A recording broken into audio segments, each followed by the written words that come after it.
All right, all you Alfredo warriors out there. Yes, I'm looking at you. It's time to switch it up a bit. Today we're going to make a delicious spicy vodka pasta with pan-seared chicken. Stick around to the end. You do not want to miss this one. Start by dicing half an onion. While I'm doing that, let me just clear the air. This is not going to be a traditional vodka pasta. We're going to take some elements from the original recipe and merge them together with some new ones. In the end, we're going for what truly matters, a flavorful meal that will impress anyone coming over. Now that that's out the way, we're going to cut up some beef bacon to enhance the flavor. You can also use regular bacon or some prosciutto. Speaking of flavor, this would be a great time to start marinating our chicken for later. I use some Italian seasoning and lemon juice for mine. If you can do this overnight, it's going to be seasoned down to the imaginary bone. But if not, it won't be the end of the world. It's still going to turn out great. Now, combine a hot pan and some extra virgin olive oil to get the recipe started. Onions go in first, then the bacon.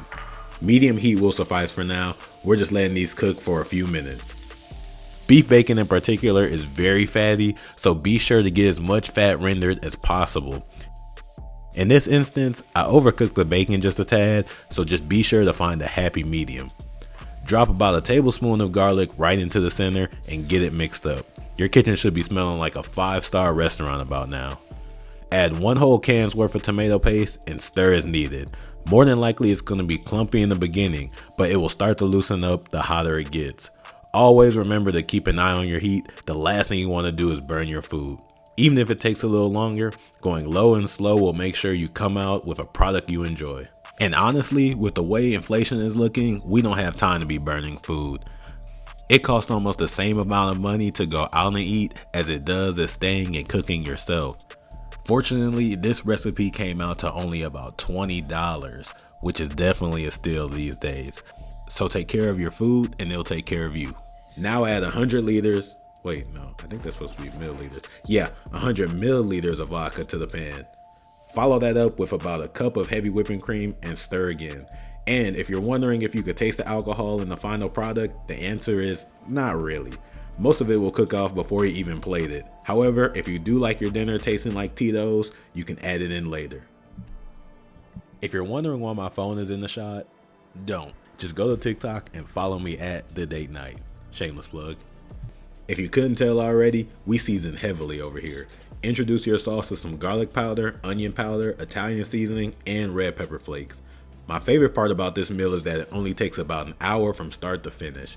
Also, most of these ingredients you can find already in your kitchen or on Instacart if you sometimes procrastinate like me. All in all, this is a great dish to try if you're just getting into cooking, as I would give it about a 3 out of 10 in likelihood of burning your house down. Just be sure not to let the sauce stay stagnant for long. It will char on the bottom if you don't stir it frequently. Let's get our noodles going by over-salting some boiling water and dumping in a box of penne pasta. Next, we're going to take our marinated chicken and get them into a hot pan. I'm using thighs because there were no more cutlets in the fridge. Sorry. For the best results, do not flip them over until they develop a nice crust on them. This is going to give that chicken a great texture and an even better look. Once it's cooked all the way through, we're going to slice it and put it to the side. Now guys, I know multitasking can be difficult for some of us, but I believe in you. By the time that chicken is ready, we're going to drain the noodles and add them to the sauce. You don't want mushy pasta, so make sure to cook them al dente according to the box. You want to get every noodle covered in the sauce, not one left behind. At this point, your heat should be on low just to keep everything warm.